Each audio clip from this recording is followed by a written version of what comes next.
We are back with another video. Before we get into the video, like, comment, and subscribe to the channel. Make sure you turn on post notifications.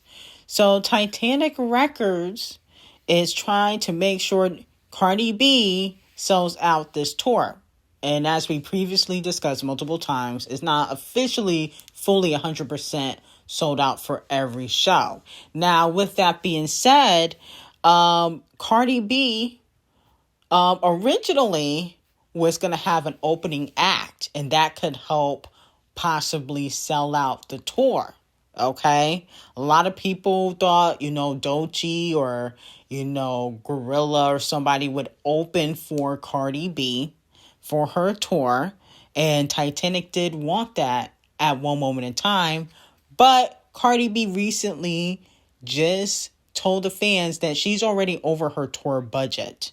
Okay, and so she's going to have to pay these artists, and she don't have the funds, and she's putting most of the money into her stage production. This is what she had to say a few weeks ago. I'm over a couple of millions on my budget tour. We redid the budget. So now it's just like, I gotta go find the fucking money, or I will have to put some of my own money for things that I want because I went over my budget. I feel like we keep doing the budget every other week and shit. So it's just like a lot. And then on top of that, it's a lot of dance moves that I gotta do, and I'm just ready to go home. I don't know what it is about LA. I don't like being in LA anymore. I don't like it. So that's what Cardi B had to say a few weeks ago. So she don't have the funds for the opener like Titanic wants her to have, because she already went over her budget. But Titanic Records believes that having an opening act will help her sell out her tour. Now, who do you think should be an opening act for Cardi B? I think she'll bring out guests. For certain cities, I definitely think Cardi B is going to bring out Megan, GloRilla, probably Scratch Off going to be wobbling on the stage because her stomach going to be big. But who do you guys think should come out? I feel like GloRilla, though, didn't she do her own tour? Same thing with Scratch Off. So I feel like she gonna bring them out, but I can't really see them being a complete opening act. But she's gonna need somebody that's gonna sell tickets. That's the thing. But it don't always gotta be rap. It can be, one of the R&B girlies. What is Normani doing? Don't they got a collaboration outside? Normani ain't doing nothing. She not doing tours. She's just lazy. But Titanic originally wanted Dolce, but Dolce already went on tour by herself, and she went on tour with Kendrick Lamar. So that's out. Now, moving on to Gorilla Glue. GloRilla decides to clap back at fans that have been dragging her looks recently on social media, mostly the Megan Thee Stallion fans, if we're being completely honest. She says, "So did any of you hoes get a raise for trying to figure out why a bitch looked so beautiful yesterday? Rent paid, anything? Or y'all really just that mad that a bitch is gorgeous for free? Let me know in the comments." Then a fan responded, said, "Nobody mad. We remember how you looked." And she said, "Are you getting paid for remembering that? Why does it matter so much to you?" Okay. Here's the thing. I think what people are trying to say, I see a lot of this on social media. People feel like GloRilla is trying too hard to be sexy. That is what people are saying on social media. In my opinion, I feel like, well, she's a female rapper. Of course, she's going to try to be sexy. All the other female rappers try to be sexy and get all this surgery and, use filters or whatnot. You see, even Megan Thee Stallion at one moment in time, let's be very clear, did not look how she looks now. Was she ugly? No. But she was dressing like a sumo wrestler.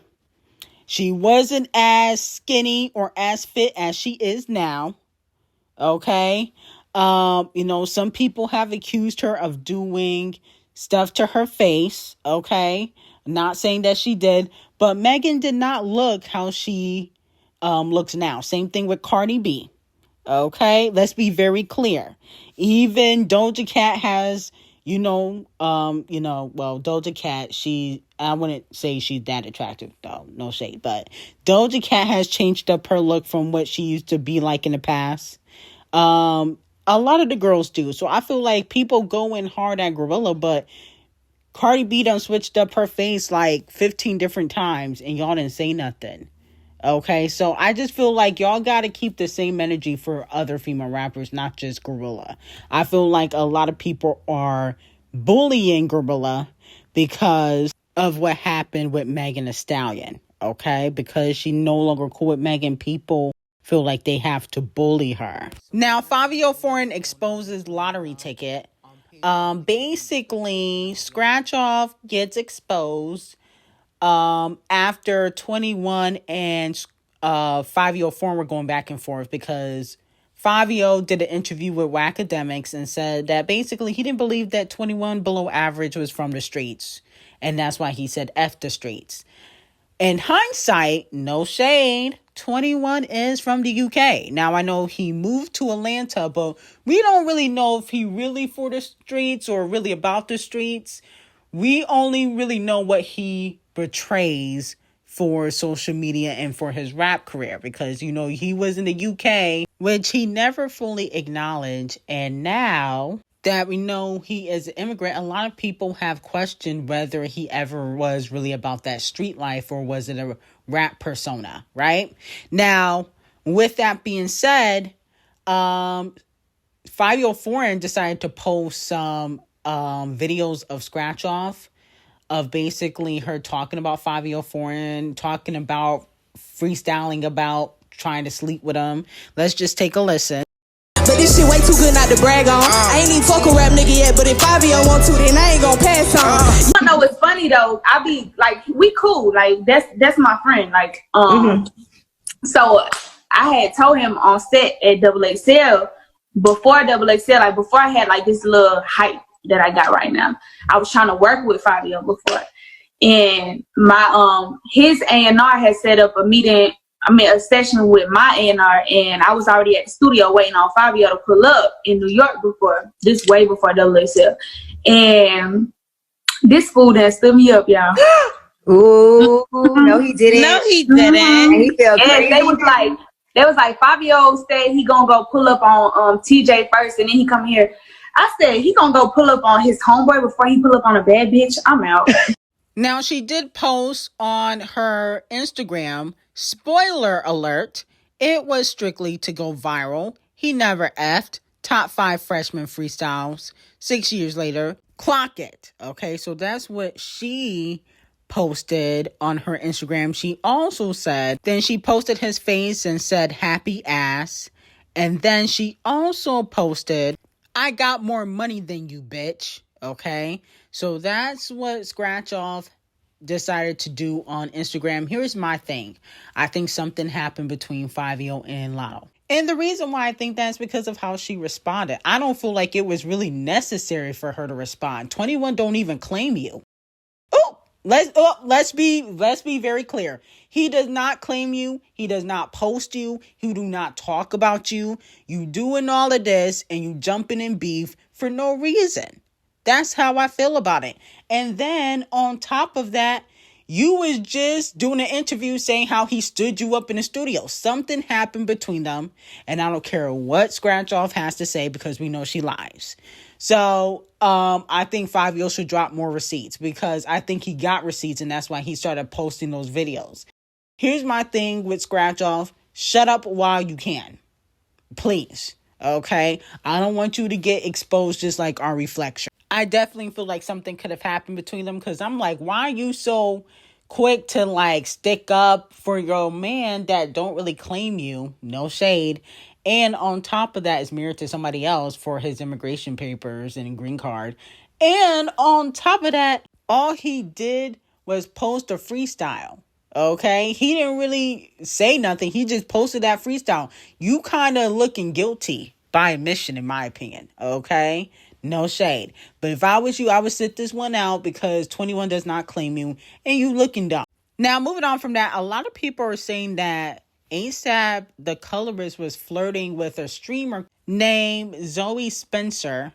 And it kind of looked like he was kind of flirty. I'm not going to lie. Let's just watch the video. You trouble, man. You crazy. Oh, thank you. I'm not crazy. I'm just a little nervous. Chill, bro, chill. Oh my. So basically, the streamer got invited to one of ASAP's events for his album that just recently came out. And a lot of people feel like him saying you're trouble, you know, you crazy as hell, was him trying to subliminally flirt. I feel like when men say you're trouble, that is subliminally flirting, in my opinion. I don't know. I feel like there's something to that. There was a reason why he said that. We didn't see the full clip. There's a reason why he's saying you're trouble. Like, what does that mean? How does he know you're trouble? How does he know that you're crazy? I feel like there's something to that. But do I think Rihanna cares? No. This ain't gonna break up Rhea and ASAP, okay? But I do feel like he was kind of flirting in a way, okay? I don't feel like he just say that out of nowhere. And I feel like usually when men say something like that, there's usually meaning behind it. But I just don't feel like this is going to ever break up Rihanna and ASAP. I don't think Rihanna is going to see the clip and be like, oh my goodness, it's over. No, that's not going to happen. I don't even think she will address it. I think she is never going to let go of ASAP because she got all them children with him. Okay? So, and let's just be honest, you know, she might have to pay up if they split, despite them not being married. Okay? Because, you know, he could ask for a lot for child support. You know, she's a billionaire. So hypothetically, and if he's an active parent, he could probably get like $100K to $50K a month. Okay, that's a lot of coinage. Okay, the NBA players and NFL players pay up to that amount sometimes. Not all of them, but some of them do. They pay that $100K, $50K a month, $20,000, $30,000 a month. So, you know, she might have to cough up a coin. It might be cheaper to keep it. Now, Flo Milli dropped a new song called Flo Jackson, okay, and sampling Michael Jackson. And she has a controversial line in the song, which a lot of people don't like.